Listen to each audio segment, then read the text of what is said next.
Olá, celebra-se hoje a Páscoa, razão pela qual sinto-me compelido, no bom sentido do termo, para partilhar convosco uma brevíssima reflexão sobre a Páscoa do Senhor Jesus Cristo no nosso processo da salvação, isto é, no processo da salvação da humanidade. Desde logo dizer que o Senhor Jesus Cristo veio a este mundo e viveu como qualquer outro ser humano.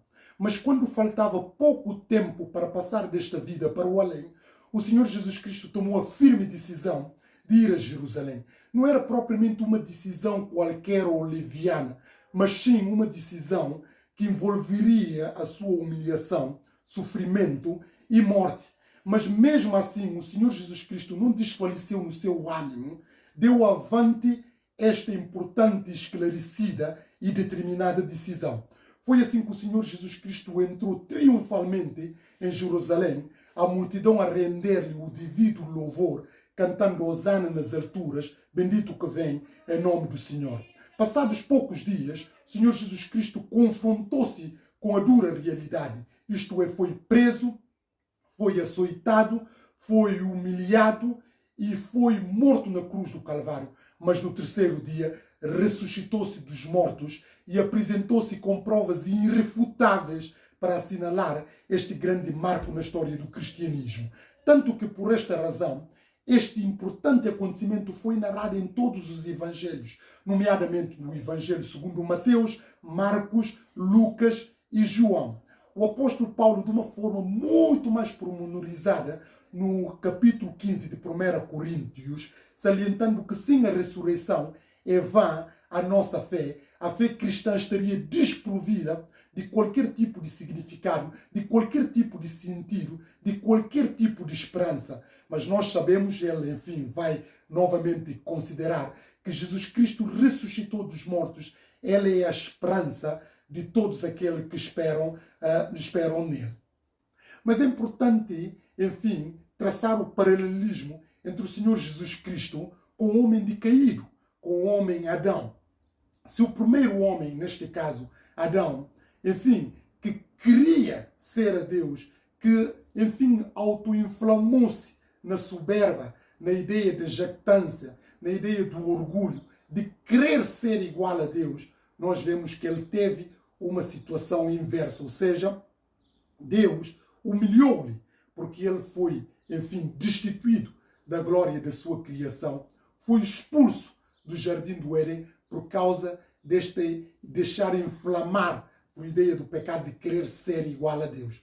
Jesus Cristo, que era Deus e é Deus e será sempre Deus, ele não agarrou este direito, não agarrou este lugar, antes pelo contrário, como diz o autor sagrado, esvaziou-se a si mesmo, ou seja, humilhou-se.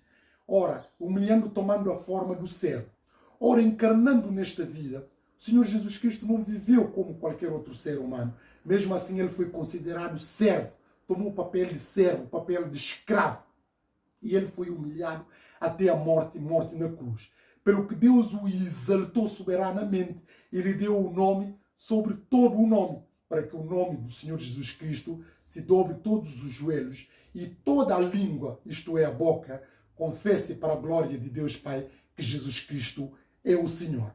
Ou seja, nós vemos aqui essa dualidade, essa questão no homem Adão e o homem Jesus Cristo. O primeiro homem, o homem Adão, quer orgulho, soberba de querer ser igual a Deus, mas ele foi despromovido. Ele não só teve a situação de ser destituído da glória da sua criação, como ele foi expulso do jardim e ao mesmo tempo também foi condenado à morte. O Senhor Jesus Cristo, que é Deus, esvaziou-se dessa condição e procurou a humildade e Deus o exaltou soberanamente. E isto é um exemplo, é a lição para nós, de que o caminho para o crescimento, o caminho para, enfim, chegar a Deus, não é um caminho de orgulho, não é um caminho de exaltação, não é um caminho enfim, de querermos ser superiores e mais do que os outros. Antes, pelo contrário, é através da humilhação. Aquele que se humilha será exaltado e todo aquele que se exalta será humilhado. Isto que nós vemos. Jesus Cristo foi exaltado sobre todos os nomes. E todo mundo, quer seja aqueles que já morreram, estão vivos ou que no futuro, todos têm que confessar um dia o Senhor Jesus Cristo como Senhor. Tanta confissão que vai nos levar para a vida eterna, como a própria confissão que vai levá-los para a perdição. Por quê? Porque são pessoas que não abraçaram a fé cristã durante o seu percurso terreno. Mas nós sabemos que apesar de todas essas situações, apesar de todas essas vicissitudes, o Senhor Jesus Cristo ressuscitou. Ele é a esperança e a certeza de todos aqueles que esperam nele. Sem a ressurreição do Senhor Jesus Cristo, a fé bíblica, a fé cristã não tem qualquer tipo de fundamento. A ressurreição de Jesus Cristo é que insere o alicerce, o fundamento, a certeza, a esperança da nossa fé. Por isso, o Rick Zwingli, nesta mesma esteira do pensamento, ele diz que Jesus Cristo é a esperança de todos aqueles que existiram, existem e existirão. Ou seja, aqueles que já eram crentes, que abraçaram a fé bíblica, aqueles que estão a ser crentes através do cristianismo e aqueles que no futuro também abraçarão a fé bíblica. Mas tudo isso confronta-nos com um desafio. O desafio de renunciarmos a nós mesmos e tomar a nossa cruz e seguir Jesus Cristo. E isto leva-nos também, mais uma vez, na ideia de abandonar o nosso ego, de abandonar aquilo que são o nosso gozo carnal, os prazeres deste mundo, a corrupção deste mundo, a maldade deste mundo, para poder, enfim, convertermos-nos e, enfim, olharmos única, exclusivamente a Deus. Porque só assim também estaremos a demonstrar que nós nascemos de novo, que nós somos filhos de Deus, que nós somos agente de mudança e da transformação. E essa operação só se concretiza com a ação do Espírito Santo em nós. Mas é preciso também uma predisposição da nossa parte para podermos corresponder na íntegra essa mensagem salvífica. Mensagem da boa nova da salvação. Mensagem que tem a ver com a encarnação, a vida, morte e ressurreição do Senhor Jesus Cristo. A ressurreição gloriosa do Senhor Jesus Cristo. Por isso nós sabemos que Jesus Cristo morreu e ressuscitou ao terceiro dia. A morte não teve domínio sobre ele. Ele que durante o seu percurso ressuscitou os mortos, ele também que ressuscitou através do poder de Deus, vencendo a morte.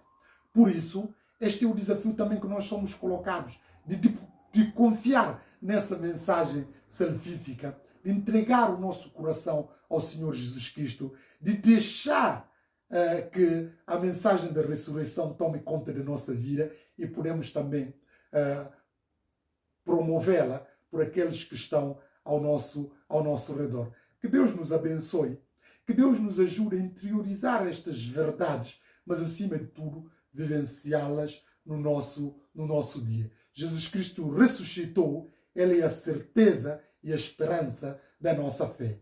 Aleluia, aleluia, aleluia.